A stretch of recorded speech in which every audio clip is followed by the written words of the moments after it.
Oh, what a day! What a lovely day!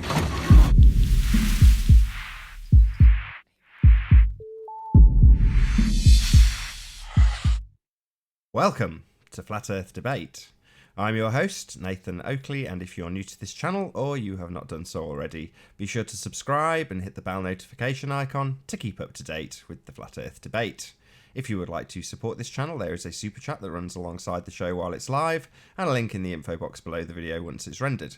Most importantly, if you would like to join the discussion, simply mute the page you are currently watching, then click the link in the info box below this video to join the panel and express your views on the shape of the Earth. If you do join, please don't swear. If you do, you'll be ejected, and if you are, please don't try to rejoin the stream using sock accounts. You'll be warmly welcome back on the next stream. Please also share the show, as sharing the show increases the live audience, of course, but this in turn increases the chances of a more diverse panel, so please share the show. And one last time, if you're new to the channel, or you've not done so already, be sure to subscribe and hit the bell notification icon to keep up to date with the Flat Earth Debate.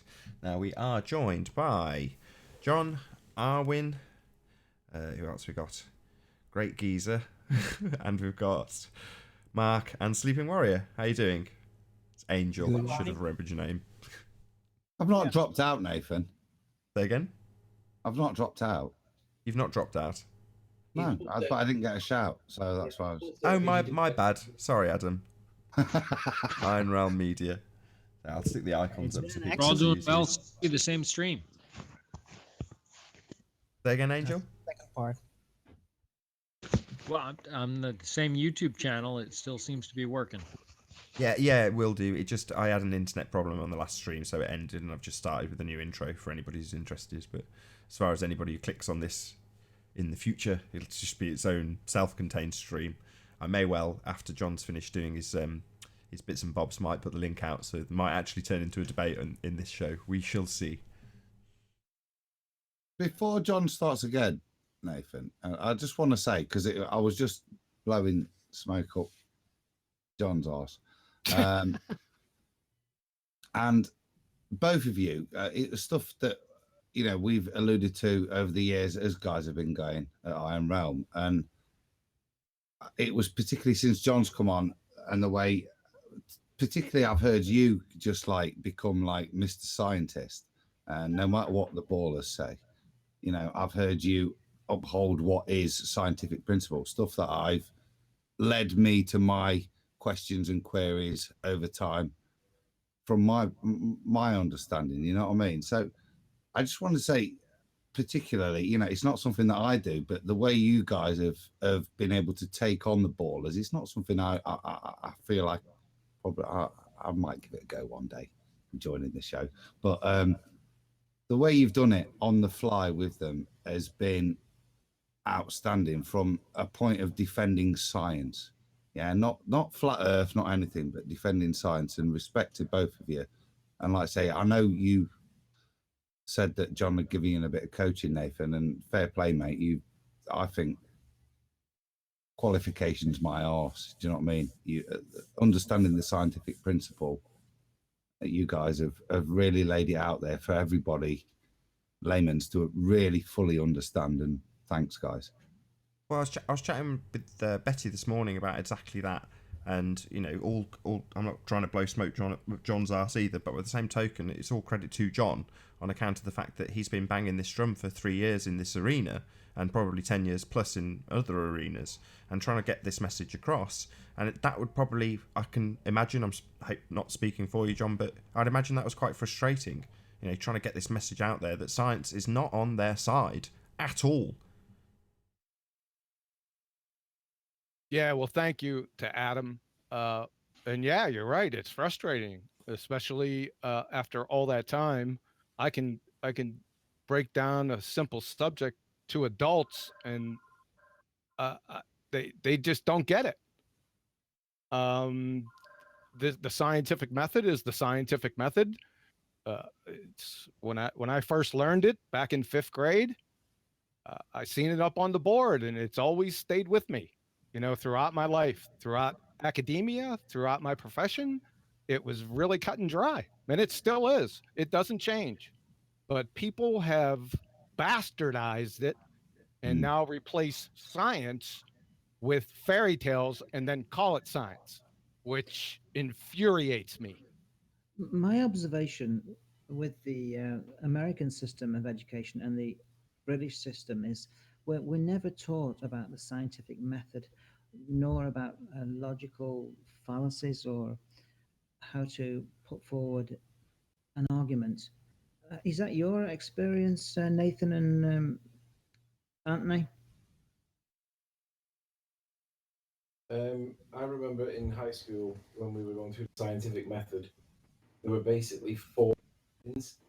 There was apparatus used, there was hypothesis, there was methodology, and there was result stroke conclusion.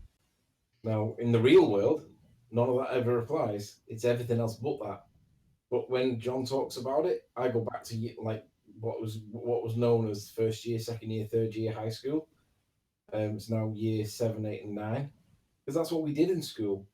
But in the real adult world, it does not apply, and that omission or that lack of science in the real world is the reason we're in this mess right now. When John refers to going back to high school, I'm right there with him. I don't remember all parts of it. I don't remember exactly how it all went, but John seems to remember it better than me. But I can relate to what John's referencing by my own experience in high school. If you take it that basic, Andy, when we go back to school, A levels and stuff, and first you had your hypothesis, you had your null, and I know you guys all elaborate on that, but you then did the experiment, and basically your hypothesis was an elaboration. It was a fantasy. It was something for you to postulate the purpose of the experiment. The best you ever did was reject your null. That's whatever your results were. You didn't ever prove your hypothesis. All you ever did was able to reject your null, so you could redefine and narrow your null hypothesis a little bit more for the next experiment. No, the way it's set up, the way you do it is. I was not expecting this. the way you do it with the alternative and the null, you reject or falsify the null by proving the alternative. Let me pull this up. Is my screen still sharing? I think that what I'm saying is in a lot of, certainly as was alluded to earlier, A level and lower degree level stuff, the only hypothesis you have and you work with, and I refer to this, and I have a mixed background. I refer to this specifically with the non-scientific sciences, such as psychology, which I studied as well. Because if I'm being honest, that's one of the areas where these statements, alternative, null and hypothesis, H1, bear the greatest significance. So if I'm being honest, in my history of understanding the scientific method, it really is with the non-sciences that really try to cling on to the null and H1 hypothesis, and maybe that's something you could probably destroy in terms of alternative and the reason for that in terms of the scientific method, because I think that's a lot of the argument you get. Sorry to interrupt there. I thought I'd finished, but I hadn't. that seems to me, when I'm listening to you guys, that a lot of the argument you get that it's just H1, H0. Yeah, well, in the pseudosciences, the ones I've identified countless times, you don't have any hypotheses. You can't get that far. So there is no alternative or null. You can't get there. You're either stopped with the paleontology, archaeology, anthropology, geology, evolutionary biology. Yes, and I'm still laughing. You can't get to the first step of the scientific method. You can't observe a phenomenon. You can only observe concrete nouns or after effects, right? And that's destroyed at its core by quantum mechanics, because you have to observe a phenomenon. You can't make conjectures about the past. And quantum mechanics speaks to that. Now, the other guys, the ones that we deal with in this genre, astronomy, cosmology, and astrophysics, now they can observe a phenomena, right?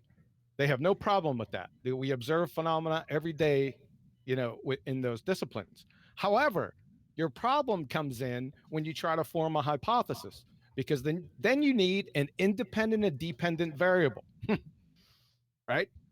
You can't you there isn't an independent variable. There's nothing that you can vary or manipulate. So you don't have a hypothesis. Therefore, you don't have a hypothesis test, an experiment. Experiment is the queen of the scientific method. That's its whole point. That's how you get there. And in an experiment, well, what do you have? Well, you have the independent and dependent variable. It magically shows up again from your hypothesis. I know it's amazing. Being that an experiment is a hypothesis test, and you have to have a hypothesis before you have an experiment. So, and I don't know what these other people are talking about, where there's different scientific methods, there's this and that. Listen, when I learned it in 5th grade, it was the same through 12th. It was the same through the university. It didn't change. It stayed the same. And it stayed the same throughout my profession until I retired. It never changed. It always stayed the same. Everyone knew this. When I first got into this discussion, I never had any citations or references for this. I just assumed everyone knew this. And that was a bit myopic on my part. That's why I had to go back. It took me about a year or two to take everything that I had and then go chase the citations down for it, because people wanted citations, right? So I cite everything for them. It's ridiculous to me. It's like, well, you're a butcher, right? You're asking me to provide citations to you to confirm that ribeyes come from cows. That's how ridiculous it is to me personally. So I just wanted to get that off my chest. I totally get it. It's very, very annoying when, like you say, it was highlighted for me when you sent me the song with the scientific method in it. They broke it down exactly how you say it, but they're doing it in a kind of dumbed down, almost comical way, and it's all factually correct, but it's assumed that the people doing this will understand what an independent variable is. So it's not an easy citation to find, believe it or not. I think that as like I said, you guys, particularly you, John, when you came on Nathan's show, excuse me, that was the main exposure I'd had to your work, and it's particularly this one that was a kick in the nuts for me. Okay, as I've probably stated, and I mean it not in terms of sorry about learning. that. Yeah, no, pleasure. Thank you, is what I would say. It's not in terms of clinical learning, because obviously they're very basics, what you're stating there, but actually bringing it back to the fundamentals of the scientific method, in that actually it's very, very narrow what the scientific method can define and state as a fact after that. And that what it can't do is go, oh, look, there's a boat going over the curve, therefore the Earth's a ball spinning at 1,000 miles an hour. You know, if you look at what's there, type 1 diabetes suffer from diabetic ketoacidosis, apparently from absence of it follows. But the alternative hypothesis, given otherwise type 1 diabetes mellitus patients, the lack of insulin on board will lead to diabetic. It's actually a very narrow, and it requires maybe a little bit of clinical understanding to how much the alternative hypothesis narrows the Exactly. You got it. variability in the observable phenomenon. And like I said, that was the one that, like I said, kicked me in the nuts, because it is, come on, guys, stop pissing in the wind saying A equals B and therefore you can fantasize C. This is very narrow. It requires a type 1 diabetic patient. You know, these are very narrow parameters. And even within the null hypothesis, it's a very narrow parameter that you're looking at and observing. And for me, when you then explore that out to the ballers, you do realize that what they tend to do is take these very narrow parameters and extrapolate them out to it being a spinning ball. Yeah, you can't do it. The whole context of their argument is wrong. Yeah. Right? Yeah. This is real. I don't know what to say. I mean, when I have to break it down and I have to tell somebody that is basically a pretender clown, because if I have to explain what an independent and dependent variable is to you, you're a pretender clown. You shouldn't be in the discussion. Go back. I'm sorry. You know, if this hurts your snowflakes feelings, go back to your cake decorating threads, because you just exposed yourself. Are we tracking Sally's out there? All right. But I'm sorry, I'm getting all hyped up. No, it's all good. I think you did that on purpose. I apologize for pumping you up, but genuinely, honestly, it was that little phrase that, like, as somebody that would probably read clinical papers, it's the sort of stuff that actually, since getting into flat earth, made me think, hold up. And I've always been very cynical anyway, but actually, it really is a full kick in the nuts.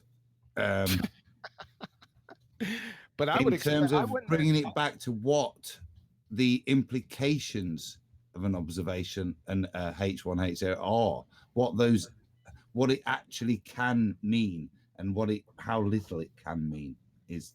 But that shouldn't have kicked you, Adam. I mean, you're talking about vision, a few weeks ago, and cis and trans isomers. I mean, I thought for a second, I said, well, this stuff shouldn't surprise him at all. No, but maybe that's probably look. We're all in the matrix, guys, aren't we? Yeah, and we all live in our little worlds as we imagine it. And when we're screaming at the rumpus, his world is focused on that. So you've heard me talk about cis trans isomerism and all that kind of nonsense, chemical nonsense and stuff. But the point I'm making to you is, when you presented that hypothesis, actually it was about realizing the specific nature. I'm not going to try specific. The specificity. How specific it has to be, and how narrow the field on which rejection and acceptance is. And it isn't this big. It's like I say, I can see a boat going over the horizon. That's not the analogy that won't that you start me with, but to put it simply, I can see a boat going over the horizon, therefore it has to be a ball. And it's the weakness of this science that's used to validate the ball that, if people apply that logic, it strengthens our, not proof of flatness, but our analysis. It strengthens the way we can view things. Yeah, because they don't really provide they provide you an answer, but it's not tested. It's an observation followed by a fairy tale just so story. Right? Yeah. Explanation in science needs to be accompanied by experimental validation. If you don't have that, see, there's two things there.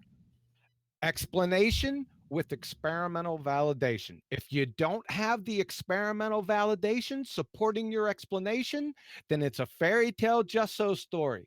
Go ahead and deal with it. Not you, Adam. It's just like that graph. Just another story. The graph of the temperature of the sun and the big jump.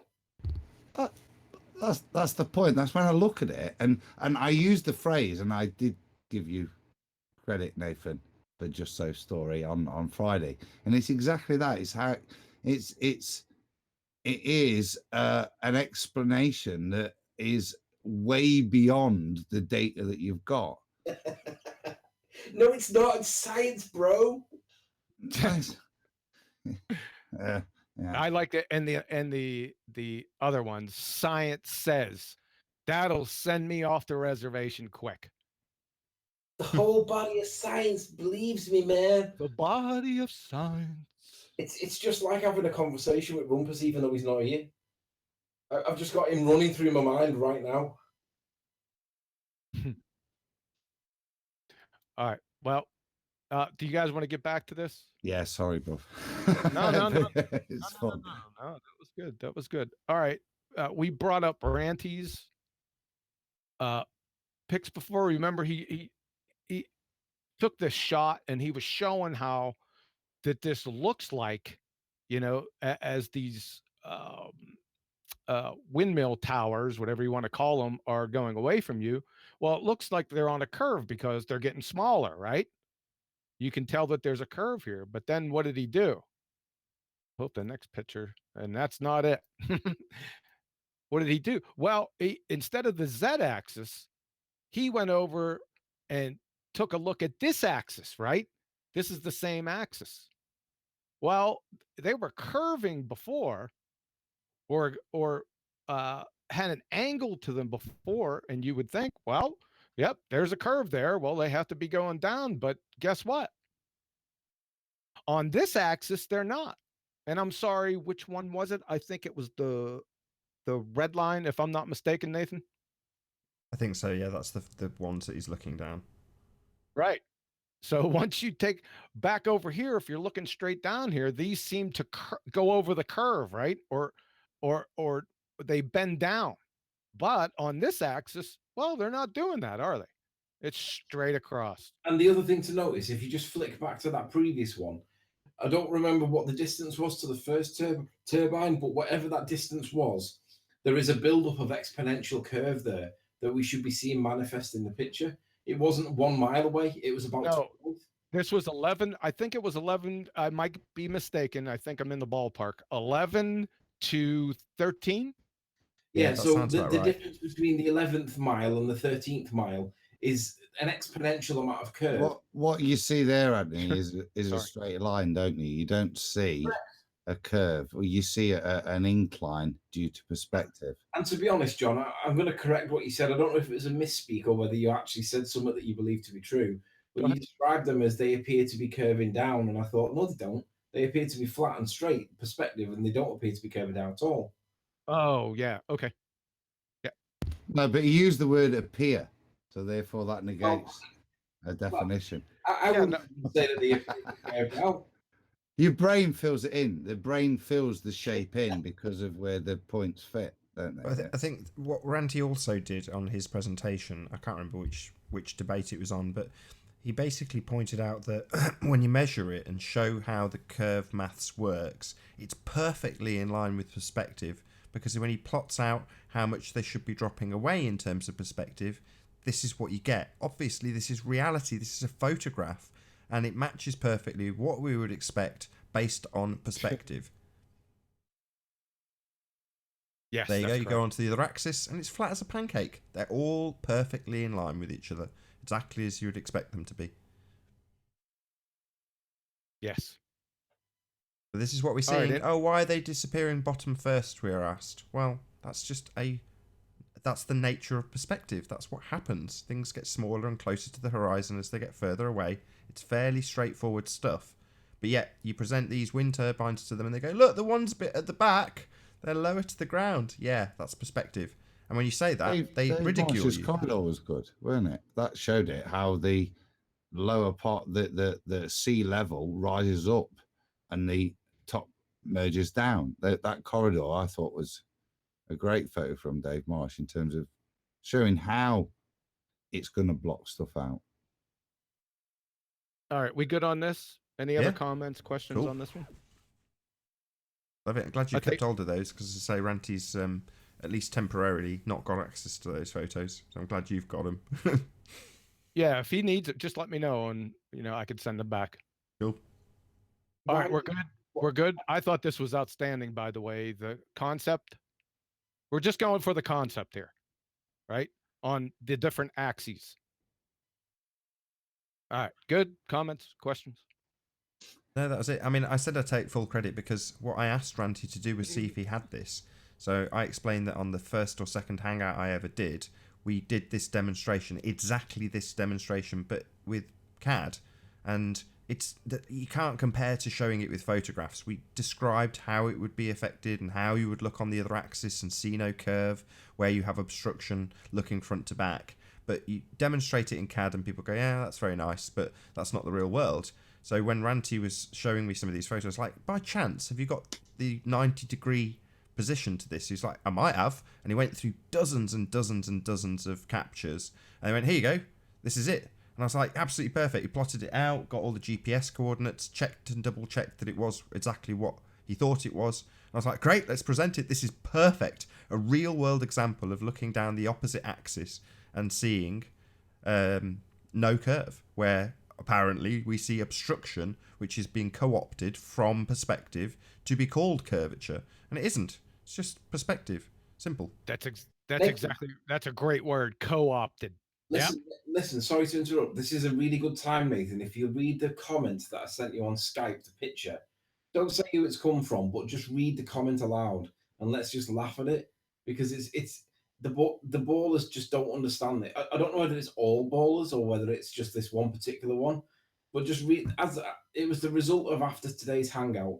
Sure. This message sent to me, and just read it aloud, Nathan. It's brilliant. This is sent to you. I won't read who from who. How embarrassed are you that Nathan conflates left to right curve with obstruction? Blatantly no shame.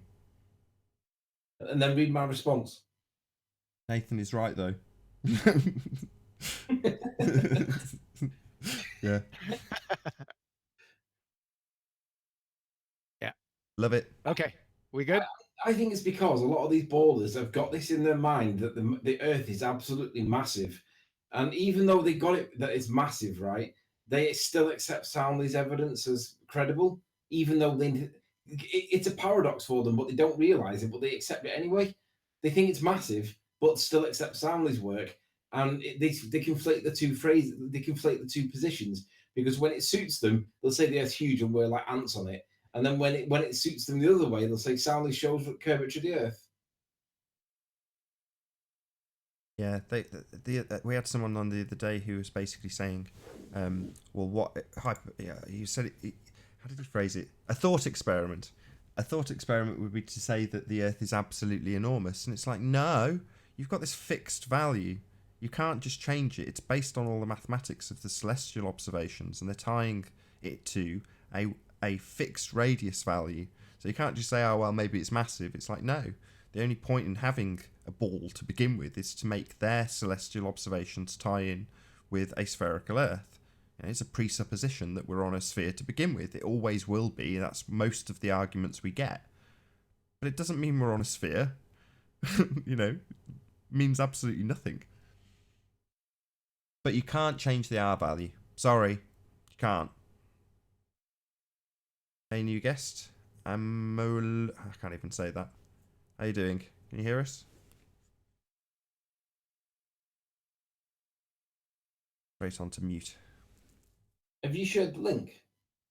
Yeah, the link's been out for ages. You silly idiot. Somebody else on here? Oh, we're all good.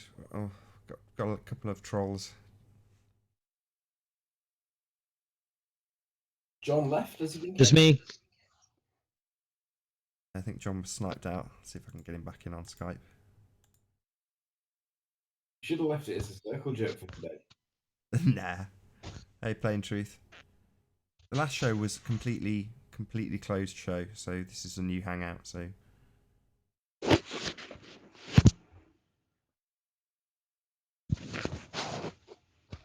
You hear us, plain truth?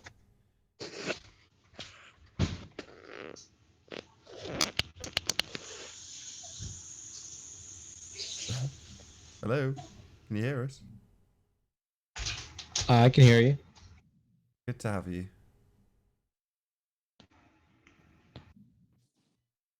Have we dried up? Have we dried up? It's just a pregnant pause there. Just add water. I can start. Yeah, we're just wondering if our new guest might have any evidence for the shape of the Earth. Are you talking about me? Sure. No. I've been here before. You know me. Okay. I was on the talk after the show stopped earlier, and Don Treader said exactly that. He called it a thought experiment, and He just was lambasting us because we could not conceive of the fact that what we were talking about is periphery. So that if you're looking down Pontchartrain and you're looking down the distance, but then you have periphery, that's left to right. So he was saying there's no curve on the left to right. It's just not going to be there. It's going to be there on the distance, but it's not going to be there on the periphery. And it was just insane. I'm back. Why? Good to have you. Somebody took me out. Little sods. Did I miss anything? No, a plain truth was just summarising what happened on the earlier debate about the opposing axes. So I'm just going to put Mark's screen up, although you can't see it, John, just to show exactly what we're talking about. Obviously, everyone in the house can see Mark's icon. But yeah, exactly that. If you're going to claim that you can see things at the other end of this axis being obstructed because there is a curve between you and it, then you will see that same curve looking in the opposite direction, which is why Ranty's capture of those wind turbines is just so magical. Just a perfect real-world illustration that when you look along this axis, you have a perception of curvature. However, when you look along the opposite axis, you don't.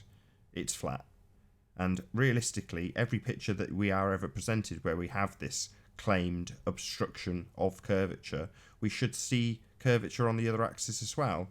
And in every photo we don't. We only ever focus on the front to back obstruction. Just meaningless. It's not curve. It's just nonsense. It's just perspective. But there we go. We hear it time and It's time not again. wide enough angle camera. Say that again. It's not a wide enough angle camera. Oh, come on. You can go to any seaside town. or I'm go joking. I'm joking. It's just being a contrarian for the fun of the debate. A stretch of maybe 100 miles of horizon of the sea, and it's always flat. Does anybody have what the scale is going to be like if you are looking out in the distance, if you're on the seashore and you're looking straight out, the periphery, what's the estimated scale as to what that distance actually is out that far? Does anybody know? No, I cannot, and I cannot confirm that, but I will do. I can stand on the south coast of England and look from France to Portugal, and that's a massive distance of maybe 300 miles, and it's always, the horizon is always dead level. Anybody can go out and check that themselves. It's not just 1 degree of 69 miles. It's hundreds of miles that you can observe, and the horizon is always flat on the x-axis.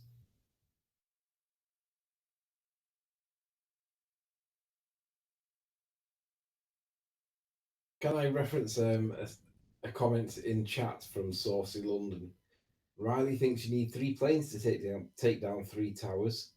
Yeah, I do think that you need 3 planes to take down 3 towers. It takes more than 3 planes.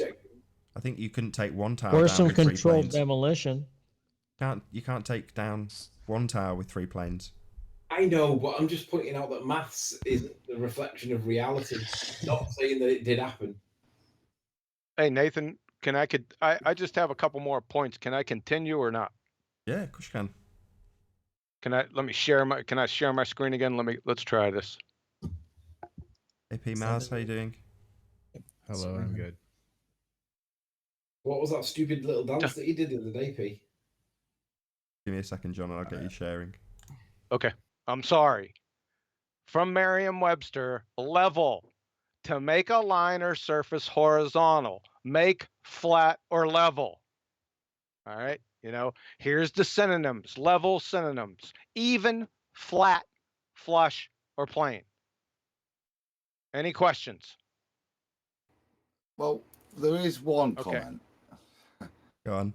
And again, it's a point of bullshit that we see again in your show, Nathan, where the reason to kind of misdirect the conversation is to come back to that level flat description, and for us flat tards to not comprehend that it means distance to the center of the earth, meaning flat. And never ever in all of my life have I ever, even during my physics stuff, have I heard that term used other than in the apologetics I've heard, in all honesty, on your show, mate. You know what I mean? It's something that the ballers come in with as a response to those statements, John. Right. It's just ridiculous that I would even have to bring this up. I mean, but I got to. I'm citing it for you. Next, I'll Like I say, bring up. It isn't part of my cognition before hearing it as a apologetic in a baller's argument. It was never my understanding that level meant anything other than those descriptions we see there. Yeah. Right, exactly. Yeah. All right, we're done with that one. I think that's pretty self-explanatory. I think so. Yeah. All right. Foucault pendulum. This is a big one. This is making a comeback. So let's actually define this thing. Okay. From plusmass.org. I think they got a good handle on this. The Foucault pendulum. Once you set one in motion, its direction of swing will rotate at a rate of about 0.2 degrees every minute. But in fact, it isn't really the pendulum that's rotating. The pendulum is swinging back and forth in exactly the same direction. It's the Earth which is rotating underneath the pendulum. This is the kicker, which makes it appear that the pendulum is in fact changing direction. All right. Now, if this is true, if this definition is true, then why couldn't we just hover in a helicopter in North Carolina for 3 hours and catch a Dodger game? This goes back to the Coriolis effect too. If this follows, folks, guess what? This must follow. All right? Cut and dry. Black or white, one or a zero. The guy that came up with that description was on shrooms. Literally, in this case. There's a lot of shroom abuse in the Globe Earth at the moment, by the sounds of things. Can I ask why you said that Foucault's pendulum is making a comeback? Who's making this comeback? Because I haven't seen anybody citing this.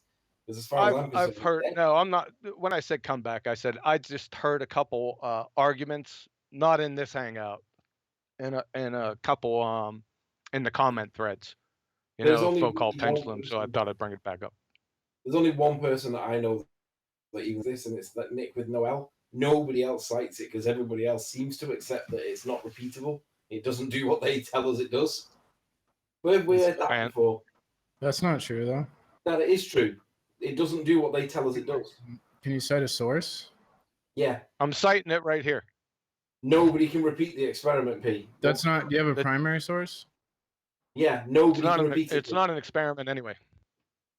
But it It is an we experiment. could that's drop repeatable that right now. and Listen, let me. demonstratable. You guys Yeah, can come back to observable. this. I want to Repeatable, get but it through doesn't here do because what it dinner's tells us. coming up. Hold on a second. Let me get through I this. think I think I just got one more. Yeah, one more. Am I still here? Yeah, you you're mentioned still here. Coriolis, John, there, and I think that experiment does have a huge impact on Coriolis in terms of frame of reference. Right. Or its claimed frame of reference, because obviously the top of the pendulum is attached at some point. Right. The Coriolis effect just pummels that spinning ball Earth. And here we go again. That's another point. Everyone's trying to do, and no offense to the gyros, the laser gyros, all that stuff, when all you have to do going east to LA and then LA to Charlotte, North Carolina, both on approximately the 35th degree north latitude, right? And compare the speeds. It's over right there. Just stop. Coriolis to doesn't LA. affect planes. Hard stop. I'm not talking about the Coriolis effect. I'm using the tenets of the Coriolis effect to prove that the Earth's not spinning. That's ridiculous. No planes are deflecting. Yeah, that's ridiculous. Thanks. Or You're maybe funny. a nuh-uh would work. Funny guy. I like nuh-uhs. They're my favorites. So let me move on. We got one more left, and you guys can. Before rock. you move on, John, Pete, mate, why would a tenet that proposes that the Earth's spinning be ridiculous in discussion with regards to the Earth spinning? Can you qualify why it's ridiculous? Just my understanding. Oh, his logic is ridiculous. Which His bit of it? reasoning, like using the Coriolis effect to prove that the Earth isn't spinning, that's ridiculous. Well, no, the Coriolis relates to the Earth spinning. So how do you mean? Can you quantify what you mean? Just so Oh, the I understand your Coriolis point. is evidence that the Earth is spinning, and he's saying it's evidence that the Earth isn't spinning. That's hilarious, right? A contradiction in the effect of the Coriolis. There isn't a contradiction. So can you explain your point then? Well, the Coriolis effect is evidence that the Earth is spinning, and he said it's evidence the Earth is not spinning. So What's the Coriolis effect? Because like saying absurd things is kind of funny. I like humor. I'm a What comedian. is the Coriolis effect? I'm not going to answer your questions. Okay, so we can move on here. You want to answer my questions? Let's go this way. No, I don't answer ridiculous because that's not an argument. Before you get into hold on. Before you get into a tete-a-tete, I think what John's trying to establish with you, Pete, is that you do actually understand what the Coriolis effect actually is. I don't really care. But it's quite important if you're going to claim that when he's asserting that the fact we have a claimed effect that doesn't take place debunks the fact that we aren't spinning. But who is he? He has no primary source. He's just some guy. No, he's an understanding of taking on board the principles that you're talking about, such as he has no credibility with regards to the heliocentric model. So we're trying to comprehend these things. So, like I say, I'm not disregarding what you're saying. It just seems devoid of point, other than you're wrong. So I disagree with you. Well, I know you disagree because I'm asking you to clarify your point. But if you could clarify what you actually mean, then we can move on from that. But I'm just asking you to do that. You've not actually said anything other than you disagree or you're wrong. So I'm asking you why. No, he just disagrees with that the Coriolis effect is not occurring. But I think that P. Mars is probably going to approach it like this. Any sniper out there that's going to say, no, there is no Coriolis effect, he's going to distrust. And any sniper out there that is going to say there is a Coriolis effect, he's going to trust. Well, I trust, credible sources, right? Right. So you basically determine what's a credible source if they say the Coriolis effect is real, correct? No. So what is a credible source? Well, I mean, there's lots of credible sources. I'm really getting confused. Do you think there is a Coriolis effect, or not? Of course, there's a Coriolis effect. Yeah, that's cool. And that's caused by. Yes, why would anyone think there's one on them? There's one on a merry-go-round with a ball. Because they don't measure it. Because I've never heard a good try reason. it out and it's not there. But I've never heard a good reason to disbelieve in the Coriolis effect from The anyone. Coriolis effect exists on a merry-go-round with a ball. Over a long range, and then the bullet doesn't deviate in accordance to the Coriolis effect. Yeah, so I believe snipers that say there's a Coriolis effect. I mean, Snipers don't just say what it. I said. No reason hold not to on a second, Arwin.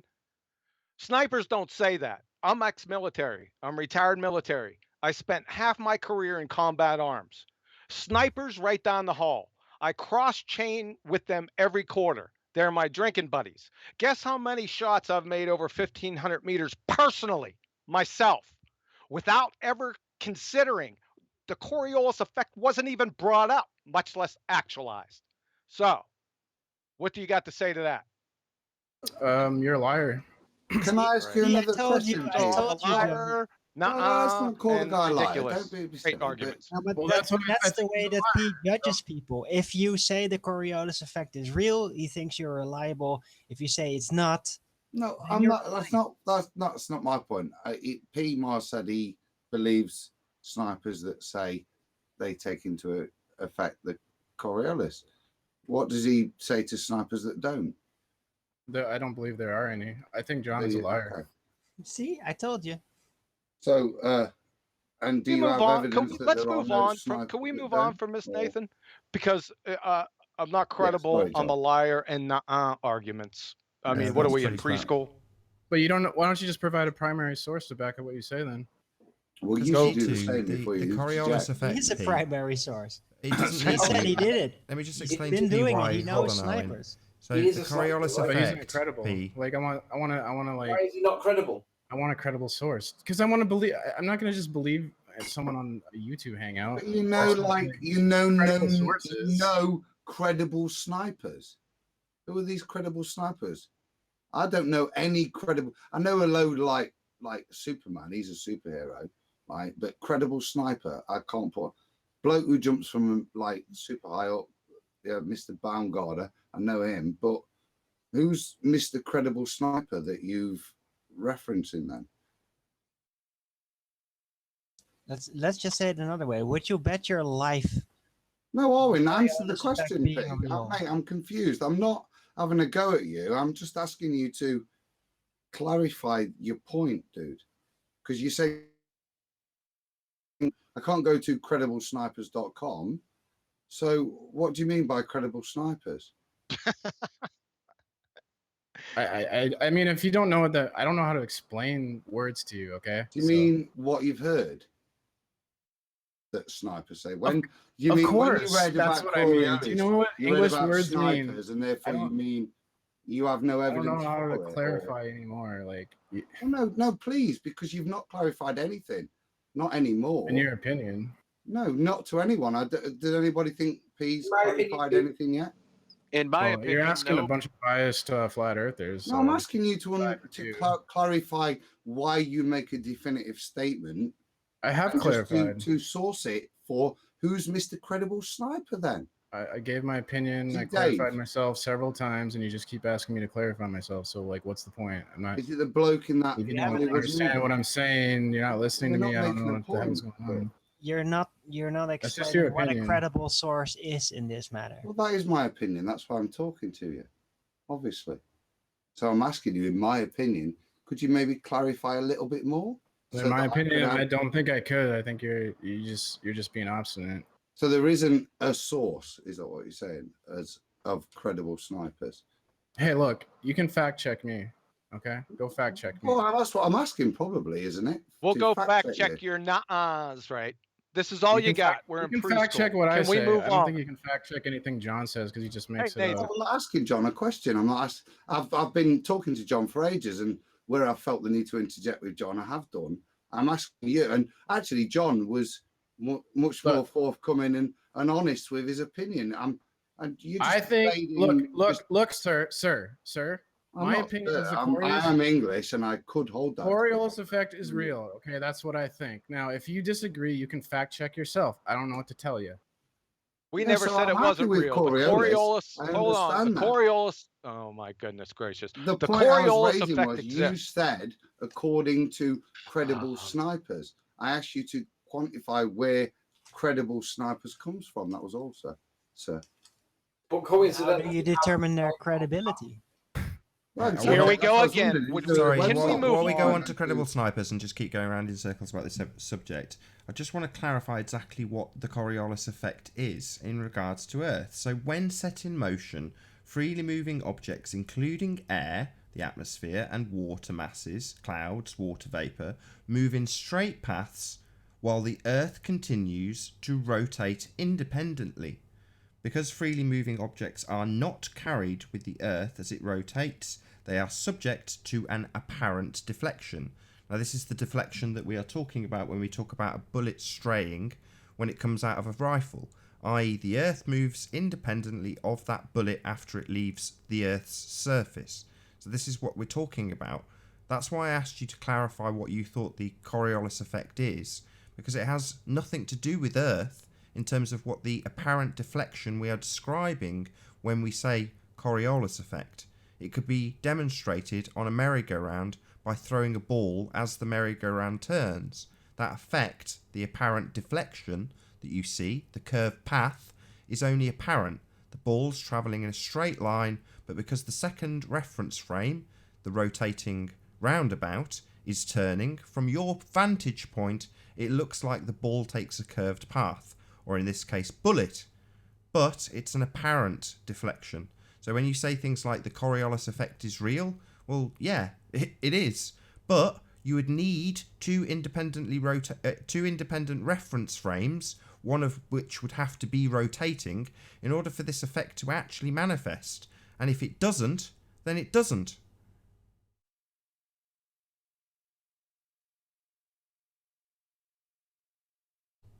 Silence. I pulled it up. Something for me to 1, 2 say on now? screen. I don't understand. In other words, the only Coriolis effect is on a merry-go-round Exactly. because the Earth isn't spinning. Exactly. All Pretty right, sure we the good? Earth is spinning. We good? Can we move on now? I think so. All right. Let me go back down to the last point. Sorry for my impatience. Dinner's waiting. So this is my last point. Then you guys can rock on. The spinning space monkeys claim that the reason we can't feel the Earth spinning is the same reason we can throw a ball in the air while moving on a speeding train and it lands back in your hand, right? They then attempt to pay attention to some detail and say the train is an open system, just like the Earth. Yeah, it's only an open system in this case because matter is being exchanged. That is the ventilation system on the train, right? That's the only thing making it an open system, and it exchanges it with the train's surroundings. Well, I'll tell you what. Well, let's weld shut the ventilation system in that moving train, right? Or before the train takes off, and we'll put people on the train with oxygen masks and have them throw the ball up in the air. We just made it a fully closed system, and it still lands back in their hand. So there's no material impact on their argument. Their argument still stands. We just have a closed system. And like I said, it doesn't materially impact the fruitcake's argument and makes the train a closed system, right? Now let's open system that closed system. Let's have them stand in the bed of a pickup truck, open system, with a ping pong ball and have the truck reach 70 miles an hour and have them throw that ping pong ball up in the air. Will it land back in your hand? Yeah. Their clumsy planes, trains, automobiles fiasco is a feeble false equivalence fallacy, right? I'm sick of hearing this stupid argument. And by the way, you can have open systems within closed systems and vice versa. All right, now you guys can go on and rock on. That's the end of my points. Thank you, John. Pleasure as always. Hey, does Can I just everyone add? any comments? Sorry, any comments? If you've Okay. seen that movie Mission Impossible, where on the top of the train and they're moving at bullet speed, and Oh guys, yeah, I just seen you know, that. That was things cool. I are was thinking flapping, about that too. try Yeah. try throwing a ball up in that scenario and have you catch it. On the outside of the train. Right, right. So hopefully everyone's got it. It's just a play on open and closed systems. They think they can weasel and slime their way out because of the ventilation system on the train, right? That's what makes you can see the difference here. An open system is a system that can exchange matter and energy with its surroundings. But a closed system, you can only exchange energy, right? Right? So because it's exchanging matter, and matter is oxygen, the air that you breathe, that's matter. They try to slime their way around it, right? And say that it's an open system. Of course, it's got walls and a ceiling, right? Yeah. Let's really open system that train, and we'll get in the bed of that pickup truck. We all know what's going to happen with that ping pong ball at 70 miles an hour, don't we? It doesn't even have to be a ping pong ball. It could be a baseball, a softball, a bowling ball, right? So there you go. That's all I had. Smashed it. Love it. Great. Points. Awesome. You get to your dinner. I'll stick for a couple minutes to see if there's any rebuttals to this. Well, your definition of open and closed systems seem a bit different than the ones I read from Google. Really? I thought that was a What is- very clever way of demonstrating what truly an open and closed system is. How do you mean? Yeah, these are the definitions right here.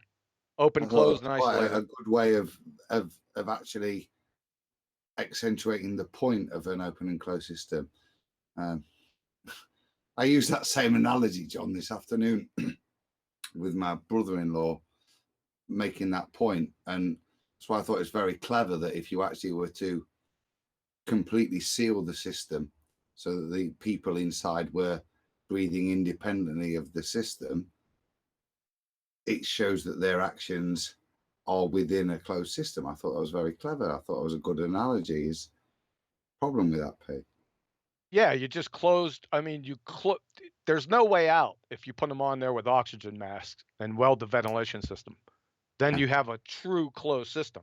They just try to weasel their way out because of the matter part. You know, because if you have matter exchange, then it's an open system by definition, right? That's how they try. It's just a weaseling, sliming way to try to get out. But I agree with you, John. That's what I'm saying. That's why I was confused by why P Mars, yeah, started with. It was confused. Can you explain, Bob? Well, I don't know. What did you say? He said, open system exchanges matter and energy, but I didn't read that. I read that the Earth was an open system for energy and a closed system for matter. Oh God, here we go again. I'm not getting into him with Nathan. Go back to the video where Timmy bit the dust with this fiasco. I think Timmy smoked your ass. It seemed a strange response to what we said, but you're not trying to deflect, are you, dude? I mean, I don't even understand John. Like John is just like you didn't understand. You didn't understand that. I've just explained. No, I can never understand John. I just explained the nuances of John's experiment and how I thought how intelligent the nuances of the explanation he gave by giving the oxygen mask was. So I understand it to a very decent level, and you're saying you don't understand the basics of it. What are you doing? No, like I don't know, like what point you going to make? John makes no sense to me. Like I can't follow his logic. You're making no sense to anyone. Well, he makes a lot of sense. I'm not even making any I'm not that points. smart. No, I didn't say you weren't making points. You're making plenty of points. If I'm being honest, No, you're not making any. I want to talk about something else, but I bet you do. I just like to say, if the Earth was actually rotating, the wind would truly only be blowing in one direction. Correct. Why? Were you at my barbecue this afternoon? That was hilarious. Tell you what, P, why don't you tell us why it wouldn't? Why would I know that? Because you laughed at him when he suggested it. Because he doesn't like cite a source. Like if you don't cite a source and you just make a claim, it's kind of funny to me. Well, the Coriolis force is exactly what he's describing. Wind that would travel in one direction, east to west, right? Anthony, you know, this afternoon, I say at the barbecue, I explained to my brother-in-law how I'd listened to Nathan's show and the ballers come on to explain how the atmosphere can travel along with the Earth at the same speed, right? And how they use the frictional force of the Earth to slowly, over millions of years, generate an exact speed.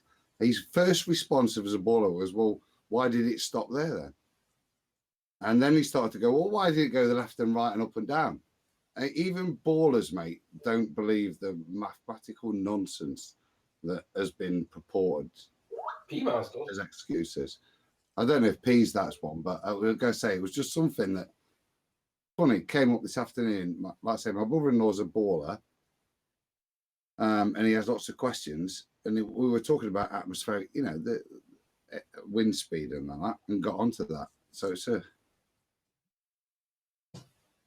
I'll leave it there, but you know, I tried to explain it from a baller point of view. Hey, gentlemen, I'm going to have to go. What you having, listen, thanks for allowing me to present, and I'll catch you guys later. Nice talking to you, Adam. Yeah, maybe you we too, can, brother. Look, I'll get through with Nathan, and we'll catch up hopefully, mate, and love to chat properly. Outstanding, sir. Yeah, I'd enjoy it. Hey, thanks, Nathan. Thanks, guys. Pleasure. Have a good night.